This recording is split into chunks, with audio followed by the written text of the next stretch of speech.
Oke, terus nah, ini yang khas dari Farabi, ada namanya kebahagiaan sosial. Kalau di Plato di Plato kemarin bahagia itu kan individual. Tapi katanya Farabi, dia punya rumus, tidak mungkin orang bahagia secara sosial tanpa bantuan orang lain. Dan kebahagiaan sosial itu akan jadi sumber kebahagiaan individual. Dan sebaliknya juga, kebahagiaan sosial juga berasal dari kebahagiaan individual. Caranya apa? Ya saling kerjasama. Kalau Farabi punya istilah, ada al-ijtima' al-fadil, ada al-madinah al-fadilah, dan ada al-ma'murah al-fadilah. Kalau ijtima' al-fadil itu komunitas, kelompok masyarakat. Kalau Madinah Fadilah itu satu kota, satu wilayah. Kalau al-ma'murah al-fadilah itu satu negara. Syukur-syukur bisa satu dunia. Jadi selain kebahagiaan level individu, kita juga harus bahagia secara kelompok. Kalau enggak, kebahagiaan individumu enggak akan sempurna. Jadi di level al-ijtima' al-fadil, kebahagiaan kelompok enggak akan sempurna kalau kebahagiaan kotanya enggak sempurna. Kebahagiaan kota enggak sempurna kalau al-ma'murahnya, kebahagiaan negaranya enggak sempurna. Ya kalian bisa a priori, alah Indonesia nggak ada hubungannya sama kebahagiaanku Pak. Tapi kalau Indonesia kacau, kebahagiaanmu nggak akan sempurna. Kalau Jogja kacau, ngaji kita juga nggak akan aman, nggak akan sempurna. Mungkin pamit aja ya, kita libur, yang ngaji khawatir aku malam-malam ya. Ini bisa begitu. Jadi kebahagiaan kita nggak akan sempurna tanpa kebahagiaan sosial. Ngaji ini aja, kalau tidak bahagia secara sosial, mungkin tidak lama juga akan bubar. Maka di ngaji ini harus ada kebahagiaan sosial. Kalau enggak, ya ngapain? Apalagi ngaji jadi sumber galau. Wah, mending kita bubar, tidak lama pasti bubar. Apalagi yang volunteer kayak gini kan, bebas, tidak ada bayarnya. Kalau di kampus kan mungkin kalian terpaksa wis kadung bayar ya Pak, hendak kuliah nanti gak lulus kan ada paksaan gitu. Tapi kalau ngaji ini kan volunteer. Tidak bahagia ya tidak usah ikut, tidak apa-apa, wong tidak ada yang maksa. Itu kebahagiaan kelompok. Kelasmu juga harus bahagia. Kalau kelasmu tidak bahagia juga tidak akan optimal. Individumu tidak akan bahagia. Nah, kelompok bisa bahagia kalau kotanya bahagia. Kamu tidak bisa cuek, tidak ada hubungannya Pak, Jogja ini mau banjir, mau gunung meletus, mau gempa, saya tetap bahagia. Tidak bisa.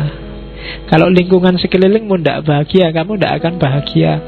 Kalau tetanggamu stres, kamu juga tidak akan bahagia.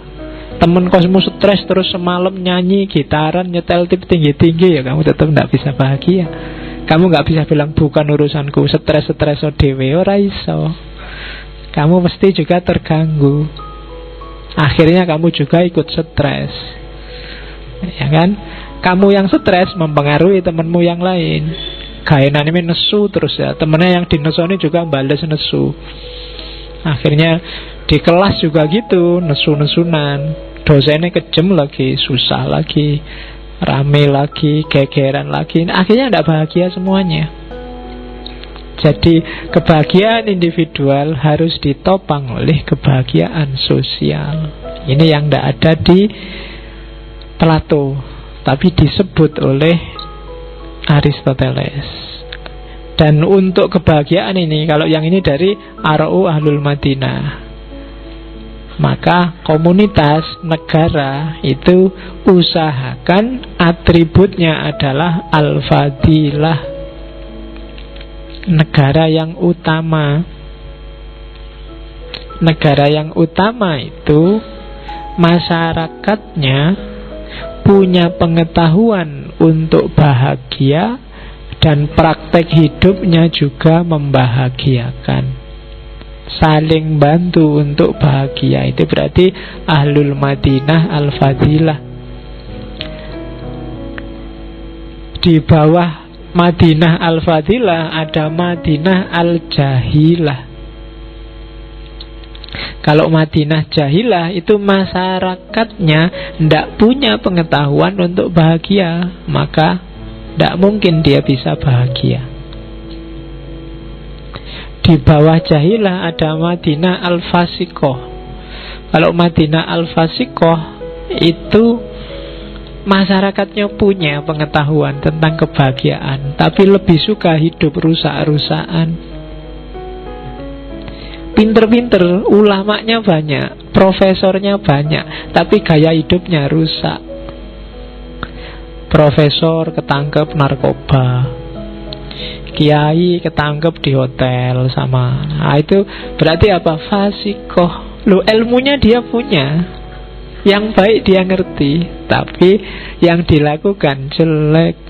Itu Madinah Al-Fasikoh. Biasanya Al-Fasikoh ini akan melahirkan negara keempat, negara Al-Mutabadilah. Madinah Al-Mutabadilah itu negara yang semula adil, makmur, gemah ripah, sekarang balik 180 derajat menjadi negara jahilah atau bahkan dolalah. Kalau yang terakhir, yang dolalah, itu negara yang masyarakatnya sudah sesat, pemimpinnya sesat, dan dia diikuti juga oleh yang lain, sehingga yang lain juga ikut sesat. Nah, itu namanya Al-Madinah Ad-Dolalah. Misalnya kamu anggap Amerika itu penuh kebebasan yang menyesatkan, tapi kita niru Amerika. Berarti negara Amerika itu negara dolalah yang sesat dan menyesatkan. Nah, itu contohnya itu. Kalau fasikoh itu tadi bahwa ulamanya banyak, profesornya banyak, tapi perilakunya perilaku jahilah semua. Kalau jahilah itu mending, perilakunya rusak karena memang masyarakatnya bodoh, tidak ngerti kehidupan yang utama. Kalau mutabadilah itu negara yang dulu jaya, dulu sukses, sekarang rusak. Ya karena perilaku warganya. Nah, jadi ini analisis sosial untuk kebahagiaan sosial satu negara. Ya kamu bisa kerangka teori ini untuk membaca Indonesia hari ini. Indonesia itu Madinah Al-Fadilah ataukah Madinah Al-Jahilah? Kita semua ini bodoh, tidak ngerti cara hidup bahagia. Ataukah kita ini fasikoh, ilmu kita panjang, teorinya berbusa-busa, toko buku itu sebanyak itu, buku isinya bagus semua, tidak ada yang jelek, tapi tidak ada satupun yang terimplementasi. Kelakuan kita kebalikan dari yang kita tulis dan kita ceramahkan.